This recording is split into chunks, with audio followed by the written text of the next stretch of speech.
Occasionally, I look at I should say, because this was Dennis brought this to the table. We look at the comments, the feedback we're getting on certain bits of content we create, and go, "This is weird, huh?" Right? Things that make you go, right? Look at this. Or a lot of trend, like you see a lot of comments popping up Often. From Like, okay. different, not always from this. Like obviously, occasionally you get the one super troll who's like, "I'm going to comment on every video. Bryce Young is the worst." Hey, thanks for the engagement. Yeah, we're not fighting it. But it's, you notice it more when you're seeing it from multiple different people, multiple different videos, multiple different weeks. Right? It's not just the growing trend. It's something that's sticking around. And the question we have for all of you is, why is Bryce Young so polarizing? Why does it seem like everybody has to be all in on, oh, he's a beast. He's a better prospect than Caleb Williams ever was. He's going to be so good. He's a future MVP. Don't come crying to me. Or he stinks. He's small. Why did they do it? It's a big mistake. They need to move on from him. They don't have a quarterback. There's no in the middle. Yeah, we get comments when we talked about the Panthers looks like they're committed to running the ball. Well, it's because they don't have a quarterback. It's like, okay, like he's played one season. It does feel like they're almost shoehorning it into conversations that don't need to. It's like the Canes power play is a lot like the Panthers offense right now. They just don't have a quarterback effective at making it happen. That's how you end up 1 for 19. That's a great comparison. And it's just like, well, we were talking about the power play there. Why are you yelling at me about Bryce Young? That's funny. And I think it comes down to this. The test is inconclusive thus far. The youth, it's like before the draft. If anyone has very, very definitive decisions and feelings about everything that's going to happen in the draft, you are an absolute idiot if you think Jaden Daniels is better than Drake May. You are an absolute ridiculous nonsense. You don't know ball if you think Drake May is better than Jaden Daniels. I'm looking at it going, just the fact that you were that definitive tells me you don't know ball. Because if you know anything about football, there's a million things that go into everything, right? And I see, like, on the surface, right? And I played this game a lot. If you wanted to talk about Bryce Young's rookie season in as few words as possible, it's not going to be good, right? Second to last in efficiency passing stats, and they were the worst team in the NFL. But if you have to write a 5-page or 5-paragraph, right, middle school paper about Bryce Young's rookie season, it looks better, right? Because then you get to, yes, the stats were bad, but he was playing behind a porous offensive line. He had wide receivers that had a very hard time getting open. He had 2 play callers 2 times each. He had Frank Reich, then Thomas Brown, then Frank Reich, then Thomas Brown as his play callers. There was a lot of context into that. Now, I'm not saying that means he's good.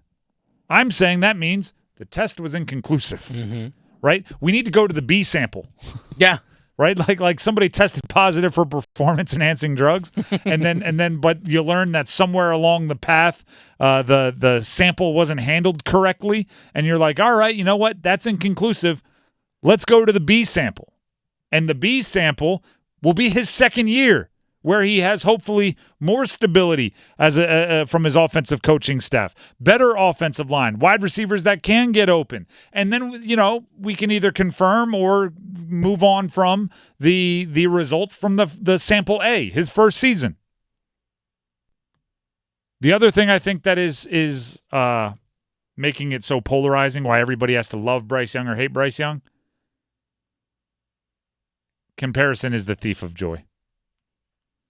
I think you're learning something about yourself when it comes to, like, watching C.J. Stroud and seeing him have all that success and seeing him throw for 4,000 yards and seeing him, have a lights-out playoff game, right? And part of us might be, just in our nature to go, gosh, they have it so much better. We were wrong. We're dumb. We chose the wrong guy. We're so stupid. And another is, and I have friends like this. When you're wrong, you actually dig in harder. Yeah. Right? I have friends that like after calming down, right, a couple days later, like, dude, you remember when you argued so aggressively about that? They're like, yeah, I realized halfway through the argument I was wrong, but I wasn't just going to lose. And it's like part of it is that, right? So if you're overly aggressive, Bryce Young is a star. Bryce Young's going to be the next big thing. Bryce Young's going to win MVPs. I think you might be, you're seeing CJ Stroud and you're digging your heels in a little bit too hard. Because I didn't see anything this past year, that says Bryce Young's going to be an MVP. I saw an inconclusive test. I saw something that says he's got potential, he might be, but also he might be trash.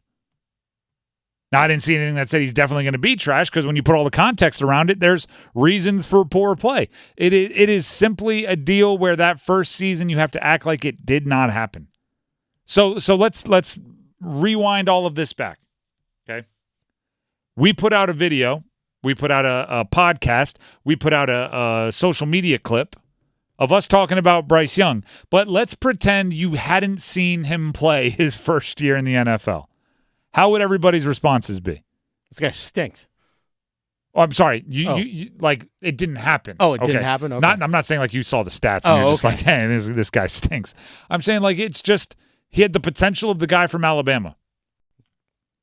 Right? And I'm sitting here saying he's this, he's that. You would all go like, well, let's wait and see what he does at the NFL level, right? Well, he was pretty good at Alabama. Maybe he can bring some of that with him. I think that's the smart place to be for Bryce Young right now. He was a pretty good prospect. He had that weird lost year. Let's see what he can do with a professional situation around him. Let's see what he can do when he has a supporting cast that can match up more evenly, one for one, with NFL defenses. Don't get caught up in C.J. Stroud or Caleb Williams, because guess what? In the scheme of things, doesn't matter much. Unless you're thinking Caleb Williams is going to flame out in Chicago and you'll be picking him up off the waiver wire like you did with Baker or Darnold. It doesn't matter, right? Because if he's good, he's just going to be the Bears quarterback for the next 15 years. If C.J. Stroud is good, he's just going to be the Texans quarterback for the next 15 years. You can drive yourself crazy staring at those other teams going, man, I wish we woulda. Or you can give Bryce Young a legitimate shot this upcoming year and make a decision eventually. When you have conclusive data, make a decision. When you have a conclusive test, make a decision and either stick with it and build around him or start looking for the next guy. It feels like some of the sentiment I get from Panthers fans is almost like they don't want Bryce Young to be successful. Why is that? I don't know. They don't like him? I'm thinking because they don't like him, they don't want him to be successful. It's like, well, don't you want your team to win? Like, he's your quarterback. He's on your team. Don't you want him to be successful? That is I think real that's pickle. honestly that some of it really feels like that. It's like, I don't like this guy. I didn't think he played well last year. He didn't feel like he elevated anyone. Therefore, he stinks. I don't want him on my team. I hope he feels so he's no longer here. As opposed to, I hope things turn around and my team wins. Here's how I equate that in my brain. I grew up a Sixers fan, big Sixers fan, right? I cannot stand watching James Harden play basketball. Right? Yeah. He just tries to draw fouls. It's so annoying. It slows down the game. It's not entertaining. When James Harden was on the Sixers, I had a very, very difficult decision to make because I'm like, I kind of want him to stink, but what you said, right? I want my team to be good, and he was the second or third best player on the team at that time. If you don't like Bryce Young, just make that known, right? Because I'd preface every conversation I had about James Harden on the Sixers and go, listen, I don't like the way he plays. And then just kind of put it on Front Street, right? Put your biases out there in the open and then we can deal with it. If you want to comment about everything Bryce does that's terrible, but it's because you just don't like him, I don't know, maybe you don't like USC, you don't like Alabama, you don't like Southern California where he's from, you don't like something about the way he talks, I don't know. If you don't like him, let us know you don't like him, because then we can judge your opinion accordingly. Because the thing is, James Harden wasn't the worst player in the world. I just didn't like him. I don't like the way he plays.